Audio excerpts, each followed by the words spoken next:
سورہ نساء آیت نمبر 112۔ اس آیت کا ترجمہ جو مولانا مودودی نے کیا ہے وہ آپ کے سامنے ہم بیان کریں، اور مولانا مودودی کے ترجمے کو یوں منتخب کیا گیا کہ وہ اہل سنت کی دنیا میں مقبول ہے اور یہ گفتگو انہی کے لیے ہے۔ پھر جس نے کوئی خطا یا گناہ کر کے اس کا الزام کسی بے گناہ پر تھوپ دیا، اس نے تو بڑے بہتان اور سری گناہ کا بار سمیٹ لیا۔ اس آیت کریمہ میں خداوند تبارک و تعالیٰ کا جو اصل پیغام ہے وہ یہ کہ اگر کسی سے کوئی غلطی ہو اور گناہ ہو تو یہ ایک گناہ ہے، لیکن اگر اسی غلطی اور اسی گناہ کو اپنے آپ کو بچانے کے لیے اس پر ڈال دیا جائے تو یہ بہت ہی بڑا گناہ ہے اور ایک کھلا بہتان۔ ایک موضوع جو اس وقت ہمیں ڈسکس کرنا ہے وہ اس حوالے سے ہے کہ صدیوں سے اہل بیت کے چاہنے والے اور ماننے والے قتل کیے جا رہے ہیں کسی نہ کسی ایک تہمت کے ذریعے سے۔ البتہ جانب توجہ رہے کہ جہاں جہاں لوگ مذہب اہل بیت میں داخل ہو رہے ہیں وہ انہی تہمتوں کی وجہ سے داخل ہو رہے ہیں، جب انہیں پتہ چلتا ہے کہ تہمتیں جھوٹی ہیں تو وہ بڑی شدت سے تحقیق کرتے ہیں اور مذہب حق اہل بیت میں داخل ہو جاتے ہیں۔ تہمتوں میں سے ایک تہمت جو عام طور پر شیعوں پہ لگائی جاتی ہے، اور اس تہمت لگا کر لاکھوں کی تعداد میں شیعوں کو ان چند صدیوں میں قتل کیا گیا، اور وہ تہمت ہے جی شیعوں کا قرآن تحریف شدہ ہے۔ اب یہ تہمت لگاتے ہیں، اور یہ ساتھ میں کہ اسے بکری کھا گئی اور یہ کہ 40 بارے تھے۔ اس کے علاوہ بہت ساری تہمتیں جنہیں تدریجاً ہم ڈسکس کریں گے کہ یہ تہمتیں کہاں ہیں اور کہاں سے آئی۔ اب اتنا ہم عرض کرتے چلیں کہ ایسی کوئی روایت ہمارے یہاں نہیں ہے، یہ روایت در حقیقت حضرت عائشہ سے نقل ہوئی سنن ابن ماجہ۔ اب میڈیا کا جو گیم ہوتا ہے آج بھی ایک بڑے واقعے کو چھپانے کے لیے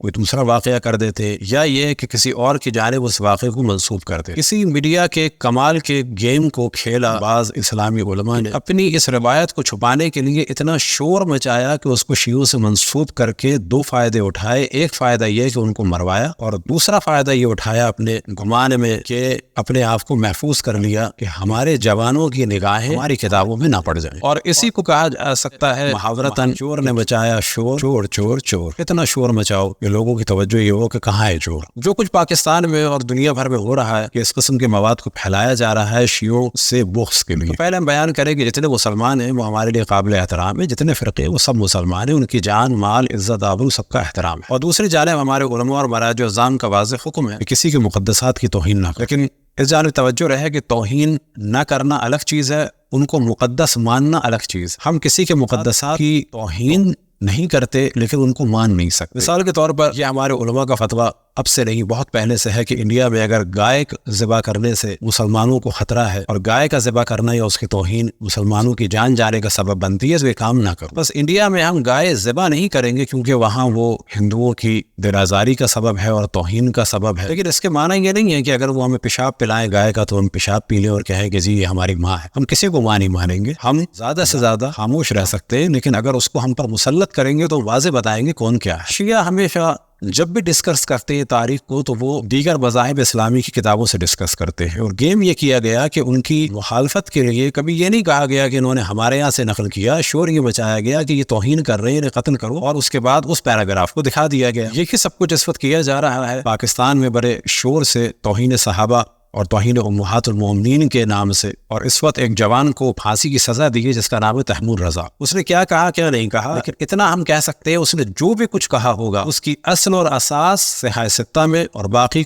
کتب اہل سنت میں مل جائے گی۔ جو کچھ کہا ہوگا یہ ہم چیلنج کریں، اس نے جو کہا ہوگا وہ مل جائے گا۔ کہاں پر عیناً اگر نہ ملے تو اس کا مفہوم یا اس کا نتیجہ مل جائے گا کتب اہل سنت۔ یہ گفتگو ہم دل آزاری کے لیے نہیں کر رہے، وہ ہمارے بھائی ہیں اہل سنت، ان کے جتنے فرقے اسی طرح جتنے مسلمان ہیں ہم ان کا احترام کرتے ہیں، لیکن اس کے معنی یہ نہیں ہے کہ ہم صدیوں سے قتل کیے جا رہے ہیں، ابھی بھی قتل کیے جاتے رہے تہمتوں کے اور الزاموں کی وجہ سے۔ اب نیا زمانہ ہے، ہمیں بتانا ہوگا کہ کون کیا ہے اور آپ خود کیا عقیدہ رکھ۔ پھر ہم عرض کریں اور لاکھ دفعہ معافی کے طالب ہیں تمام اپنے مسلمان مکاتب فکر اور بہن بھائیوں سے، یہ مجبوراً بیان کر رہے ہیں اور آپ کو آشنا کرنا چاہ رہے ہیں کہ کس طرح سے ہمارے ساتھ صدیوں ظلم ہوا، کس طرح سے داستانیں بنائی گئی۔ کبھی یہ کہ بچوں کو کاٹتے ہیں، تھوک کے پلاتے ہیں، مردے کے جسم میں جو ہے نیچے سے ایک بانس یا ڈنڈا یا گرز داخل کرتے ہیں، کبھی یہ کہ جی یہ گناہ کرتے ہیں وہ گناہ کرتے ہیں۔ لیکن پھر میں عرض کروں کہ جہاں جہاں اہل بیت کے ماننے والوں کی شیعوں کی تعداد بڑھ رہی ہے، وہ ان گناہوں کی تہمتوں کو جب انہوں نے ہم میں نہیں پایا تو تدریجاً بڑھ رہا ہے۔ ہم اس بات کو واضح کرتے ہیں کہ تمام مسلمانوں کی جان مال عزت آبرو کا احترام ہے، کسی کو نقصان پہنچانا حرام ہے، ان سے منسوب کسی چیز کو نقصان پہنچانا، چاہے وہ مسجد ہو، چاہے وہ قبر ہو، چاہے وہ کوئی خانقاہ ہو، چاہے وہ عمارت، اس کو حرام ہے۔ کسی کی بھی گاڑی کو، کسی کی بھی کسی چیز کو نقصان پہنچانا حرام، چاہے وہ مسلمان کی ہو، چاہے وہ نان مسلم کی ہو۔ اور پھر میں معافی کا طالب ہوں خصوصاً اپنے اہل سنت بھائیوں سے کہ یہ انتہائی مجبوری کے عالم میں قدم اٹھایا ہے کہ بتایا جائے کہ ہمیں کیا کہا جا رہا ہے، اور اگر ہم یہ کہتے ہیں تو کہاں سے کہتے ہیں، اور کچھ چیزیں تو ہم نے کبھی کہی نہیں ہیں، وہ ہم سے کیوں منسوخ کی جاتی ہیں۔ وجہ یہ ہے کہ ہم ہمیشہ مغلوب رہے، ہزاروں لاکھوں کی تعداد میں ہمیں قتل کیا گیا، کبھی کہیں کبھی کہیں۔ اس موضوع کو ہم الگ ڈسکس کریں گے، کبھی توہین رسالت کا موضوع، تو کبھی توہین صحابہ کا موضوع، کبھی امہات المومنین کا موضوع، کبھی توہین امہات المومنین کا موضوع، کبھی تحریف قرآن کا موضوع۔ ان سارے موضوعات کو انشاءاللہ اگر موقع ملا تو ڈسکس کریں گے اور بتائیں گے کہ تحریف قرآن کہاں ہے، توہین انبیاء کہاں ہے، توہین امہات المومنین کہاں ہے، توہین صحابہ کہاں ہے، کیسی زندگیاں تھیں اس زمانے میں لوگوں کی، کتنی محبتیں تھیں اصحاب میں، کتنی محبتیں تھیں اصحاب اور اہل بیت میں، کتنی جنگیں ہوئی اہل بیت سے۔ ان ساری چیزوں کو ڈسکس کرنا ضروری ہے، کیونکہ اب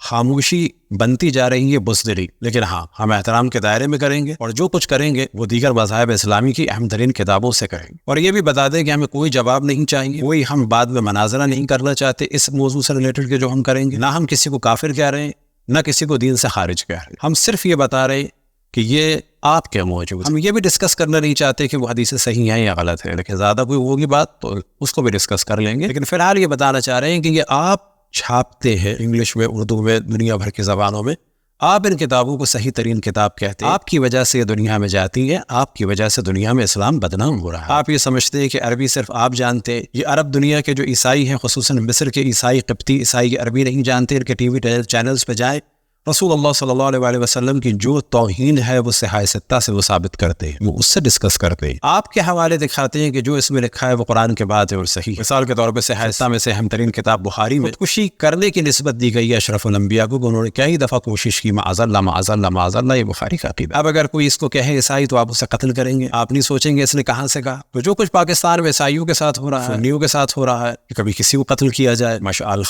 خان کو قتل کر دیا، شیعوں کو تو قتل کیا ہی جا رہا ہے، تو اب ضروری ہو گیا ہے کہ ہم ڈسکس کریں، اور یہ ہم مولوی ملاؤں سے ڈسکس نہیں کر رہے، وہ نہ سمجھیں گے نہ سمجھنے والے، وہ بحث سے نکالیں گے حدیث صحیح ہے یا ضعیف ہے، ہم اس میں پڑھ ہی نہیں رہے، کیونکہ جو روایت بیان کرنے جا رہے ہیں وہ حسن ہے، اور حسن کو تمام علماء علم الحدیث کہتے ہیں کہ یہ صحیح جیسی ہے، اور صحیح حدیث کے بارے میں واضح کہتے ہیں جو اس کا انکار کرے وہ ہم یہ ڈسکس ہی نہیں کرنا چاہتے، ہم تو یہ بتا رہے ہیں آپ کے موجود ہے۔ اب اگر ایک سنی نوجوان اس کو نقل کرے تو آپ اسے کیوں ماریں گے؟ ایک عیسائی اگر نقل کرے تو آپ اسے کیوں ماریں گے؟ ایک شیعہ اگر آپ کو بتائے کہ آپ ایسا عقیدہ رکھتے ہیں تو آپ اسے کیوں ماریں گے؟ آپ ان کتابوں کو صحیح کہنا چھوڑیں اگر آپ پریشان ہیں، آپ ان کتابوں کو اردو میں ترجمہ کرنا چھوڑیں، آپ ان کتابوں کو انگلش میں انٹرنیٹ سے ہٹائیں۔ جتنے کیری کیچر ہیں وہ ہم دکھا نہیں سکتے، آپ جا کے دیکھیں جتنے کیری کیچر ہیں اور جتنے کارٹون ہیں ان کی بنیاد صحیح ستہ ہے۔ بائبل کالجز میں جائیں، ہم بعض کا نام نہیں لیتے، خود ہم نے وہاں پر جا کے موضوعات کو دیکھا اور ڈسکس کیا کہ وہاں پر عربی اگر کچھ جانتے ہیں تو وہ نکال رہے ہیں اشرف الانبیاء کی توہین صحیح ستہ سے، انگلش اگر جانتے ہیں تو وہ آپ کی انٹرنیٹ سے اور مختلف جو کتابیں آپ نے ترجمہ کی وہاں سے نکال رہے ہیں۔ اب اگر اس کا ایک نسخہ پاکستان میں نکل آئے تو آپ شہر کو آگ لگا دیں گے، عیسائیوں کو مار دیں گے، آپ یہ سوال نہیں کریں گے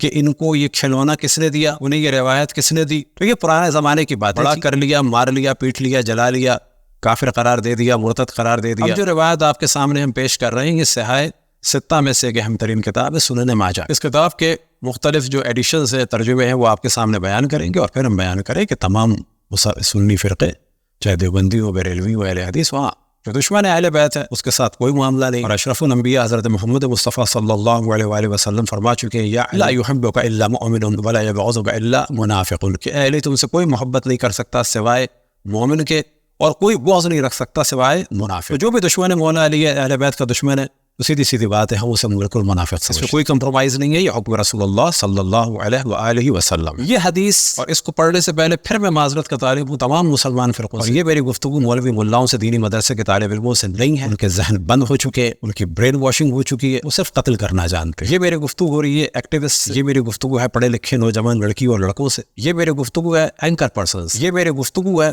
ایک مظلوم کے عنوان سے کہ جو فریاد کر رہا ہے کہ بھائی آپ اپنے موضوعات کو ہم پر ڈال کے ہمیں کیوں قتل کرتے ہیں؟ ہم اگر آپ کی چیز کو نقل کر کے آپ کو بتانا چاہتے ہیں تو آپ اس کے پیراگراف کو نقل کر کے کیوں ہمیں مرواتے ہیں؟ اگر ہمارا خطیب یا کوئی عالم یا ذاکر اگر کوئی روایت آپ کی کتاب سے پڑھتا ہے تو آپ کہتے ہیں یہ توہین کر رہا ہے، اسے قتل کر دو، کیس بنا دو۔ اب یہ جو کچھ ہم کر رہے ہیں انتہائی مجبوری کے عالم میں کر رہے ہیں، اور قطعاً یہ نہیں کہنا چاہتے کہ ان روایتوں کی وجہ سے اہل سنت معاذ اللہ دین سے خارج ہے، نہ وہ مسلمان ہے، ان کی جان مال عزت آبرو ہر چیز احترام ہے، ان کا ذبیحہ حلال ہے، ان کی ہر چیز حلال ہے، اور ہم سب کو نصیحت کرتے ہیں کہ اہل سنت کے ساتھ دوستیاں رکھیں، آنا رکھیں، جانا رکھیں، محبتیں رکھیں، ملنا رکھیں، ملانا رکھیں، کفن میں جائیں، دفن میں جائیں، ملیں، خدمت کریں، ان کے یہاں جائیں، ان کی مدد کریں اور ساتھ میں حقائق کو واضح بیان. اتحاد کے قطن یہ معنی نہیں ہے کہ ہم پہ تہمتیں لگتی رہے خاموش رہے. ہمیں معلوم ہے کہ اس کے بعد پرابلم ہوگا. ہمارے بعض لوگ بھی چیخیں گے, دوسرے بھی چیخیں. ہم سب کا احترام کرتے, ہم صرف یہ بتانا چاہ رہے اور قانون دانوں کی توجہ دلانا چاہ رہے, خصوصاً وکلا کی اور ججز کی, کہ اگر کوئی چیز کسی مذہب اور دین کی کتاب سے نقل کی جائے تو کیا آپ نقل کرنے والے کو توہین رسالت کی وجہ سے نام سے قتل کریں گے اور توہین صحابہ, توہین امہات المومنین کے نام سے؟ اور اب ان چیزوں کو ہم تدریجاً بیان کریں گے اور بتائیں گے انشاءاللہ کہ کیا کیا چیز ہم سے منسوخ کی جاتی ہے اور یہ چیز آیا کتب اہل سنت میں ہے یا نہیں. تو سب سے پہلے ہم ذکر کرتے ہیں سنن ماجہ کے بارے میں کہ جو صحیح ستہ میں سے کتاب ہے اور اس کے مؤلف ہے حافظ ابی عبداللہ محمد بن یزید ابن ماجہ قزوینی. یہ صحیح ستہ میں سے ایک اہم کتاب ہے, قرآن کے بعد اہم ترین کتابوں میں سے ایک ہے, اور اس کا ایک ترجمہ کہ جو فاضل شہیر مولانا عبدالحکیم خان اختر صاحب کہ جو شاہجہاں پوری تھے. اب یہ جلد نمبر 1 صفحہ نمبر 543 میں اس حدیث کو نقل کرتے ہیں, اور یہ حدیث نقل ہوئی ابو سلمہ یحییٰ بن خلف سے, اور انہوں نے نقل کی عبد الاعلیٰ سے, انہوں نے نقل کی محمد بن اسحاق سے, انہوں نے نقل کی عبداللہ بن ابی بکر سے, انہوں نے عمرہ سے, انہوں نے عبد الرحمن بن قاسم سے, اور قاسم نے نقل کی حضرت عائشہ سے. حضرت عائشہ فرماتی ہیں, اور ٹی وی پہ آپ اس کو دیکھ سکتے ہیں, حضرت عائشہ فرماتی ہیں رجم سے مراد سنسار, رجم اور رضاعت کبیر کی آیت قرآن مجید میں نازل ہوئی تھی. وہ ایک کاغذ میں میرے بستر کے نیچے رکھی تھی. جب حضور کی وفات ہوئی اور ہم اس میں مشغول ہوئے تو گھر میں ایک بکری گھس آئی اور اس نے اسے کھا لیا. اصل جو عربی کی عبارت ہے اس میں سے جو اہم ترین موضوع ہے اس کو بیان کر دیتے ہیں ہم. لقد کان فی صحیفۃ تحت سریری, یہ 2 آیتیں ایک صحیفے میں تھیں جو میرے بستر کے نیچے تھا, اور انہوں نے یہی فرمایا. البتہ صحیفے کا ترجمہ انہوں نے کاغذ کیا. اس کے بعد فرماتے ہیں کہ یہ آیتیں کہاں تھیں اس کاغذ میں لکھی ہوئی تھیں, تو فرماتی ہیں بستر کے نیچے رکھی تھی. دوسرا ترجمہ سنن ابن ماجہ کا جو مولانا محمد قاسم امین صاحب کا ہے, مکتب العلوم سے چھپا ہے, اس کی جلد نمبر 2 میں اور صفحہ نمبر 51 میں, اور روایت نمبر ہے 1944. اب اینن اس کو ہم پڑھ دیتے ہیں بغیر کسی کمی اور زیادتی کے, تاکہ فرق بھی آپ کو محسوس ہو جائے کہ پہلے والے نے کیا چھپایا اور کتنا بدلنا چاہا. حضرت عائشہ رضی اللہ تعالی عنہا فرماتی ہیں کہ رجم کی آیت اور بڑی عمر کے آدمی کو 10 بار دودھ پلانے کی آیت نازل ہوئی اور میرے تخت تلے تھی. جب اللہ کے رسول صلی اللہ علیہ وسلم کا وصال ہوا اور آپ کی وفات کی وجہ سے مشغول ہوئے تو ایک بکری اندر آئی اور وہ کاغذ کھا گئی. انہوں نے رت کے ساتھ تھوڑا اور واضح کر دیا کہ رضاعت الکبیر کے معنی کیا ہے, تو فرماتے ہیں بڑی عمر کے آدمی کو 10 بار دودھ پلانا. اب اس کو ہم بعد میں ڈسکس کریں گے. تیسرا ترجمہ ہے سنن ماجہ کا, اور یہ ترجمہ کیا ہے حافظ ابو طاہر زبیر علی زئی صاحب کا, کہ جو کچھ ہی عرصے پہلے مرحوم ہوئے, اور وہ جلد نمبر 3 صفحہ نمبر 156 میں فرماتے حضرت عائشہ سے روایت ہے, انہوں نے فرمایا رجم کی آیت اور بڑی عمر کے لڑکے کو 10 بار دودھ پلانے کے مسئلے پر مشتمل آیت نازل ہوئی تھی. یہ دونوں آیتیں ایک کاغذ پر لکھی ہوئی میرے بستر پر پڑی تھی. جب رسول اللہ صلی اللہ علیہ وآلہ وسلم کی وفات ہوئی, ہم آپ کے غسل و کفن وغیرہ میں آپ صلی اللہ علیہ وآلہ وسلم کے غسل و کفن وغیرہ میں مشغول ہو گئے. ایک بکری آئی اور وہ کاغذ کھا گئی. انہوں نے بڑی عمر کے آدمی کی جگہ اس کو بڑی عمر کا لڑکا کہہ دیا, لڑکے کو دودھ پلانے کی. اور دوسرا انہوں نے جو کام کیا اپنے دفاع کے لیے وہ یہ کیا کہ پہلے 2 حضرات نے فرمایا میرے بستر کے نیچے, اور ایک نے فرمایا کہ تخت تلے. انہوں نے کیا کیا, میرے بستر پر پڑی تھی. انہوں نے اس روایت میں اس صحیفے کو جو پہلا کام کیا تمام حضرات نے, کہ صحیفہ ذکر نہیں کیا, کہ جو روایتوں میں ذکر ہوا ہے صحیفہ حضرت عائشہ کی, حضرت عائشہ کا جو حضرت عائشہ کے پاس جو قرآن تھا یہ اس کی بات کر رہی. تو صحیفے کو عام طور پہ کتاب ہی ترجمہ کیا جاتا ہے, لیکن ہاں بعض دفعہ اس کا ترجمہ کاغذ بھی ہو سکتا. تو ان حضرات نے عام طور پہ لفظ کاغذ استعمال کیا, لیکن یہ مسیری کے نیچے تھا, تخت کے نیچے تھا. زبیر علی صاحب نے ان چند سالوں میں اس کو اوپر کر دیا. زبیر علی صاحب ہی کا ترجمہ کہ جو انگلش میں ہوا سنن ابن ماجہ ٹرانسلیٹڈ بائی نصیر الدین الخطاب, انہوں نے اس کا ترجمہ کیا, اور یہ وہی ہے حدیث نمبر, اس کا والیوم نمبر 3 صفحہ نمبر 113 اور 114, اور حدیث نمبر 1944. اب اس میں فرماتے it was narrated that Aisha said the verses of the stoning and the breastfeeding and adding 10 times was revealed, and the paper was with me under my pillow. When the messenger of Allah died, we were occupied with his death and a tame sheep came in and ate it. زبیر علی زئی صاحب کا یہ ترجمہ ہے. انہوں نے اس صحیفے کو بستر کے نیچے سے نکال کر اوپر کر دیا, اور کینیڈا میں نصیر الدین خطاب صاحب نے بستر کے بجائے اس کو پلو کر دیا کہ وہ میرے تکیے کے نیچے تھی, انڈر مائی پلو. اسے کہتے ہیں تحریف. اور پھر زبیر علی صاحب کہتے ہیں کہ یہ روایت حسن. اب یہاں پہ واضح ہو جاتا ہے کہ اس کو تدریجاً بیان کریں کہ یہ کیس کیا. اب ساتھ میں اس کو یہ بھی بیان کر دیں کہ جو 5واں حوالہ ہے, اور یہ اس وقت کے مشہور محدث جناب ناصر الدین البانی صاحب کا ہے, جو البانیہ کے تھے اور سلفی وہابی نظریات کے حامل تھے, اور کافی انہوں نے علمی کام کیا, اور ان کی مختلف کتابیں ہیں, اور ان میں سے ایک ہے یہی سنن ماجہ کی تخریج کی ہے, اور روایتوں کو بڑی تفصیل سے ڈسکس کیا ہے. وہ بھی اس روایت کے بارے میں فرماتے حسن, یہ روایت حسن. اور حسن روایت کے بارے میں ہم عرض کر چکے کہ اس کے بارے میں جو علماء علم حدیث سے بزرگان اہل سنت ہیں وہ فرماتے وَهُوَ فِي الْاحْتِجَاجِ بِهِ كَالصَّحِيحِ عِنْدَ الْجَمْهُورِ. سب کے نزدیک حسن روایت کے ذریعے سے اگر کوئی دلیل پیش کی جائے, احتجاج کیا جائے, تو وہ بالکل ایسا ہے جیسے صحیح روایت کے ذریعے سے. اور صحیح روایت کے بارے میں جو علماء علم حدیث بعض دفعہ فرماتے جو اس کا انکار کرے یہ کفر ہے. یہ روایت صحیح جیسی ہے, اس کا انکار کے حساب سے کفر ہے. اب اس روایت کے بارے میں توجہ دلائیں کہ جو سنن ابن ماجہ میں نقل ہوئی, یہ سلسلہ کیا؟ سلسلہ یہ تھا کہ حضرت عائشہ نے کام شروع کیا تھا کہ جس کی ازواج مطہرات رسول اللہ صلی اللہ علیہ وسلم نے مخالفت کی تھی, اور وہ یہ فرماتی تھی, اور ان کا نظریہ تھا, اور یہ اگر آپ لکھیں رضاء الکبیر میں تو آ جائے گا کہ بڑی عمر کے افراد کو بھی دودھ پلا کے محرم بنایا جا سکتا ہے. اس نظریے کی مخالفت اصحاب نے, اور سب سے بڑھ کے اہل بیت علیہ السلام نے کی. امہات المومنین نے سب سے بڑھ کے حضرت ام سلمہ صلوات اللہ وسلامہ علیہا نے فرمائی. اور جب حضرت عائشہ سے پوچھا گیا کہ یہ آپ کیسے اس کام کو اجازت دیتی ہیں کہ ایسا کیا جائے, اور لوگوں کو کہتی ہے ایسا صحیح ہے, اور اسے ابھی ہم بڑا مختصر بیان کر رہے ہیں, طویل موضوع ہے, تو آپ نے فرمایا کہ یہ قرآن میں تھا. کہا کہاں ہے وہ قرآن؟ کہا کہ وہ میرے بستر کے نیچے تھا جب رسول اللہ صلی اللہ علیہ وسلم کی وفات ہوئی, تو بقول حضرت عائشہ کے کہ وہ بکری کھا گئی. اب یہاں پر دیکھنا یہ ہے کہ یہ بستر کے نیچے تھا قرآن, تو پہلے تو وہ نیچے ہی رہا. زبیر علی سعید صاحب کے زمانے میں یہ بستر کے اوپر آیا, اور جب یہ انگلش پہ ترجمہ ہوا, نصیر الدین خطاب صاحب نے ترجمہ کیا کینیڈا میں, تو اس کو کر دیا انڈر مائی پلو. کوئی بھی دنیا میں آدمی جو ہے وہ بستر کا ترجمہ پلو نہیں کرتا, لیکن یہاں پتہ چلتا ہے کہ کس طرح سے تحریف ہوتی ہے, کس طرح سے اپنے آپ کو بچایا جاتا ہے. اب اتنی بات واضح ہوئی کہ اس صحیح اس حسن روایت سے بالکل واضح ہوا کہ حضرت عائشہ جس کام کو جائز قرار دیتی تھی, ایک تو سنسار کرنے کے بارے میں بتاؤ تو جائز ہے لیکن قرآن میں نہیں ہے, وہ فرماتی تھی قرآن میں تھا, اور ایک بڑی عمر کے افراد کو 10 دفعہ دودھ پلا کے محرم بنانے کے بارے میں. تو دلیل کیا لائیں؟ قرآن میں ہے.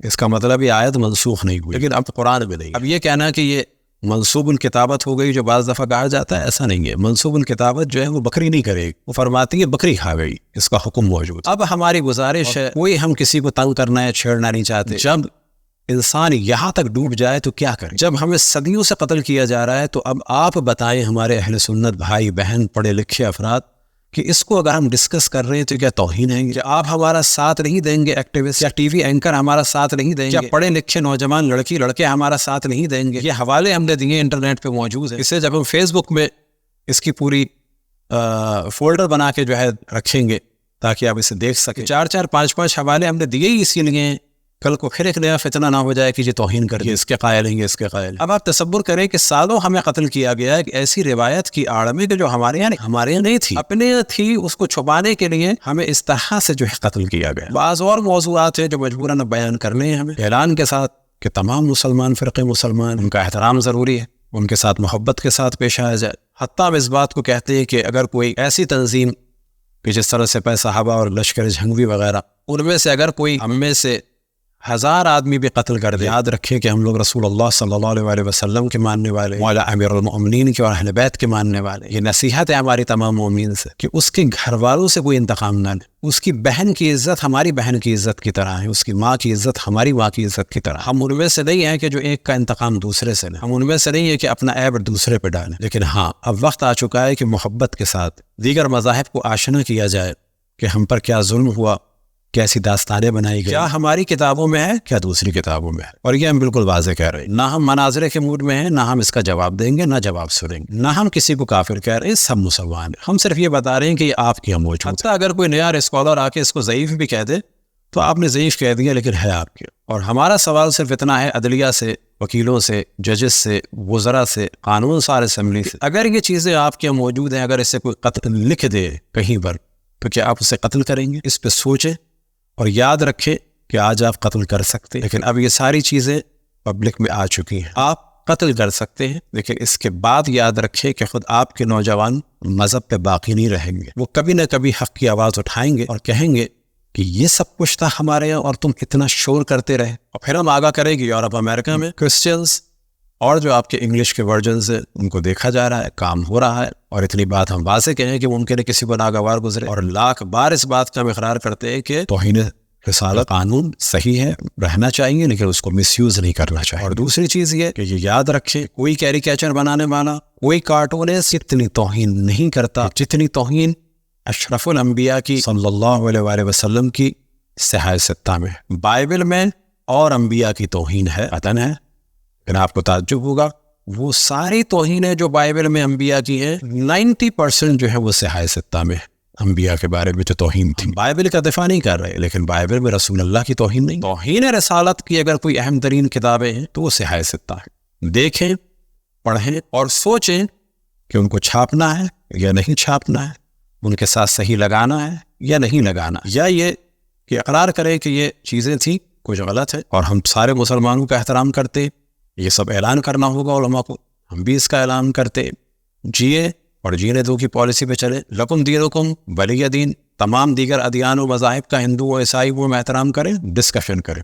قتل عام کا کلچر قطعاً مناسب. دعائے خداوند تبارک و تعالیٰ سے کہ تمام مسلمانوں کو وحدت اور اتحاد اور محبت کے ساتھ ساتھ رہنے کی توفیق عطا فرمائے، اور تمام مسلمانوں کو سیرت رسول اللہ صلی اللہ علیہ وآلہ وسلم کے ساتھ، تمام نان مسلمز کے ساتھ صحیح طریقے سے رہنے کی توفیق عطا فرمائے. رحمت رسول اللہ صلی اللہ علیہ وآلہ وسلم کا جلوہ چھلکنا چاہیے مسلمانوں کے افعال اور کردار کے ذریعے سے، نہ کہ خون و خرابہ اور دہشت گردی اور قتل عام کا سلسلہ. اور دیگر موضوعات کو تدریجاً آپ کے سامنے بیان کریں گے. انہیں بیان کرنے سے پہلے اور اس کو بیان کرنے کے بعد ہزاروں دفعہ تمام مسلمانوں سے معذرت کے ہم طالب ہیں، دیگر مسلمان فرقوں سے جو شیعوں کے علاوہ، اگر آپ کی دل آزاری ہوئی تو ہم ہاتھ جوڑ کے آپ سے معافی مانگتے، لیکن ان چیزوں کو ہم اذیت کے لیے، دل آزاری کے لیے نہیں، بلکہ اپنے دفاع کے لیے مجبوراً آخر میں بیان کر رہے ہیں.